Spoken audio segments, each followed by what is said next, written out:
Hey, what's up, everybody? This is Matt with UBV News, and I'm chilling with. The one and only Ivory. What's up, man? How you How's- doing today, man? I'm pretty good. Happy Father's Day to all the fathers out there.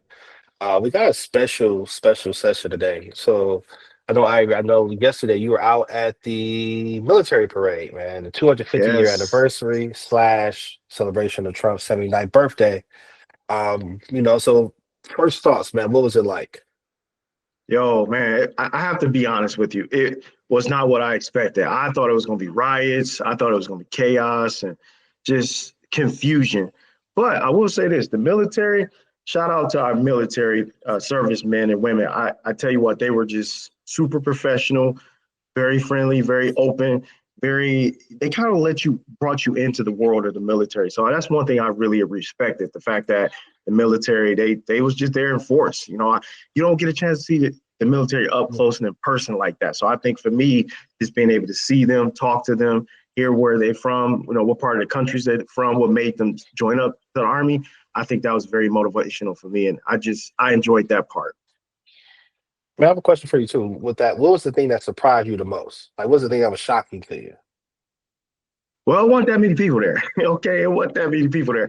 I thought it was going to be. I'm gonna be honest with you, bro. I Hmm. thought it was going to be a heck of a lot more people there. And Mm. when I first walked in, I was like, whoa, crowd sizes. I was just like, Yeah. man, I was like, man, this ain't gonna be good for Trump because I know he probably somewhere fuming. So I just knew it probably wasn't gonna be good because the crowd size is not, he into that kind of stuff, and it just wasn't what I thought it would be. I think it was No, what they said it was about 10,000 people there or something like that. yeah. Now I have my opinions, but I want to know from you first. What do you think contributed to the smaller crowd sizes? Well, one, I mean, let's be honest. I mean, some of his supporters, his supporters are everywhere. They just everywhere in the Mm. country. And I think a lot of them, let's be honest. I mean, a flight to DC, a hotel, they want to bring the family and all that stuff. That would have cost a heck of a lot of money for a lot of people.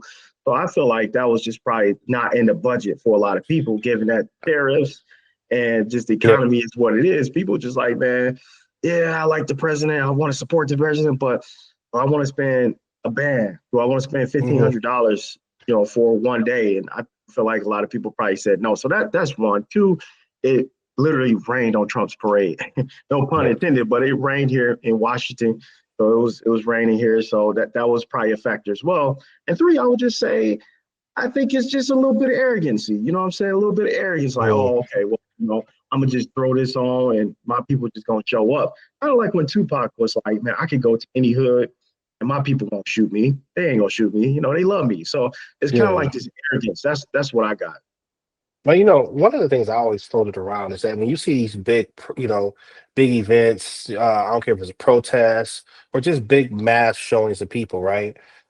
Just I think my understanding, just my time in the previous life, working with unions and things like that, they do a lot of work to get people there. A lot of transports, they book hotels. There's a lot of things that happen on the back end. And I always felt that they had smaller crowd sizes. A lot of people will say, hey, it's people don't care. That's not true. He had enough to really fill it out, but I don't think they had the organizing on the back end, to your point, to pay for buses. Hey, you're coming, hey, you're in Virginia. We got a bus going from Virginia to DC. We got a bus coming from, we got a bus coming from California to DC. We got a bus coming from Florida to DC. And we booked you all hotels, where you all can stay. So they didn't have that organizing factor. To your point, it seems like they just said, hey, we got this event, get here however you can, Mm. and it just led to like a lower showing. I don't even think it has anything to do with like people, not enough people liking him enough to support that type of event. It just seems like maybe they didn't have the organizing aspects on the ground to really fill out. To your point, that arrogance, like we just gonna put this on, they're gonna show up. Um, Another question I have for you as well too is, how did you feel when you went there and you came back? You were watching the news and you saw all these big crowds all across the country. Yeah. No, that's a good question. So I was just about to say that. So it was kind of interesting when you see on one end, you walking through DC, folks, it was just like a regular day, man. Like I feel like people was just like, I got better things to do. I ain't trying to Mm. go to that military thing. And you saw small little protest people here and there. But for the most part, to your point, when I turned on the news and I saw like so many people in different cities, I'm talking San Diego, Boise, Idaho, Denver, all over the country, people just literally protest. New York was off the chain. I think there was about 7.2 million people protesting in the Mm, No Kings protest, and only about 10 to 15, maybe 20,000 people showed up for the parade. So I think democracy is alive and well. People are protesting, which is healthy to protest. It's healthy to do these things in a healthy democracy. mm. So that was just something interesting that I noticed. Um, I have a question, like, just being there, seeing it, and things like that. Did you have any negative encounters with people, positive encounters, or somewhere in between? Well, I tell you what, I was looking for the black folks. Always everywhere I go to these Mm, things, I was looking like, okay, how many black people in the crowd? I was just gotta like looking and searching.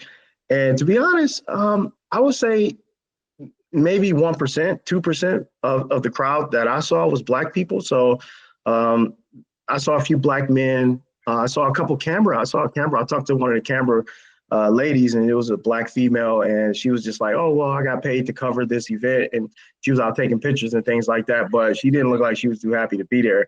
But in terms of mm. like the safety, I felt safe. People there was really nice. I met Marjorie Taylor Greene, which Wow, was interesting okay. because for all the TV theatrics, you already know how she be on that TV. Yeah, But yeah, just yeah. seeing her in person, talking to her in person, having a conversation with the congresswoman, it was cordial. Everybody was, it was cool. Oh, I have one story though. I did run across somebody on my way to the event. I was on my way to the Mm, National Mall, and if you go near the National Mall, it's just a lot of other federal buildings there. And I was on my way there, and I was taking a screenshot of the Capitol, and the Capitol is where Congress are. That's where they do mhm. their work. And I was taking a nice screenshot, and then the woman had walked across, and she had met me in the middle of the street because they had it blocked off. And she literally was like, she started talking to me. She started telling me like about Ron DeSantis, and she started talking to me about Oh like man. as if I don't know. She just was. She said some stuff that I can't repeat on here. Not to Mhm. me. It wasn't any racist to me, but it was more so on the thoughts of what a lot of people think in terms of what you should do with protesters. So, very authoritarian attitude she had towards protesters.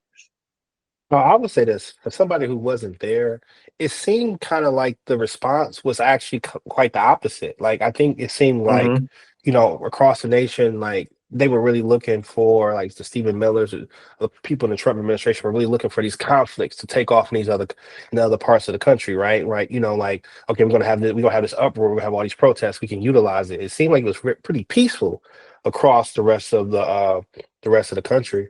And it also seemed, like you said, it seemed pretty underwhelming in terms of the crowd sizes in DC. And to be honest, this is my take. When you watch the news, you know, there was a lot of other news that kind of like, for lack of a better word, trumped that news. You had lawmakers get killed in Minnesota. That was a big Mm-hmm. story.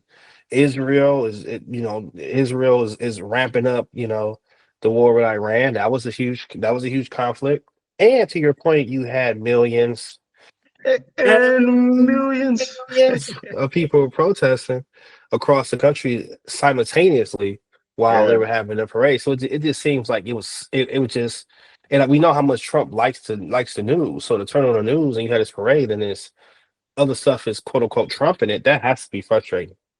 Oh yeah, I saw his face. He didn't look too happy. Okay, he looked like he Uh, was he was going through it yesterday. I was just like, and then zoom in on it a little bit. It felt like he didn't want to be there. It felt like he was expecting this big beautiful parade, and that just never came through. And you just saw the depression on his face. His shoulders slumped over. It just looked like he just wasn't happy yesterday. yeah, yeah. And then I guess my one final question I would have for you, since you went to the parade and everything like that, like going to these type of events, I know a lot of people get nervous. What's one piece of advice you would give to anybody who says, "Hey, you know what? I really want to kind of go out here and kind of see one of these events in person." What would you recommend? What advice would you give them? Well, I would just say, first off, go to the websites. If you go into any protest, you always want to make sure that you go to a legitimate website. Go to, actually, if you can, go to the organizer's website so you can kind of get an understanding of what the protest is going to be about or whatever it is. Anytime you're around large crowds, I just think this is a good idea, especially in today's Mm. times. You got to look at the safety precautions because people are crazy out here these days. And we always know that it's always one or two or a couple people that are always trying to like egg people on and do stupid stuff. So I will go to the protest. I mean, the whatever you're going to go, make sure you go to the website, get the information that you need, and also protect yourself. And wear some running shoes. I wore running Mm. shoes yesterday. I Okay. was just like, just be on the Okay. safe side. Let me wear my running shoes. Yeah. So also make sure you like, share, subscribe to some of our content, and also watch some of Irie's content. He kind of, like I said, he covered the event yesterday, so he had a lot of content out. You can kind of look at that as well too if you want to kind of see like a first hand view of what it looked like, a POV view, for lack of a better word. But without that, take care everybody and enjoy the rest of your day.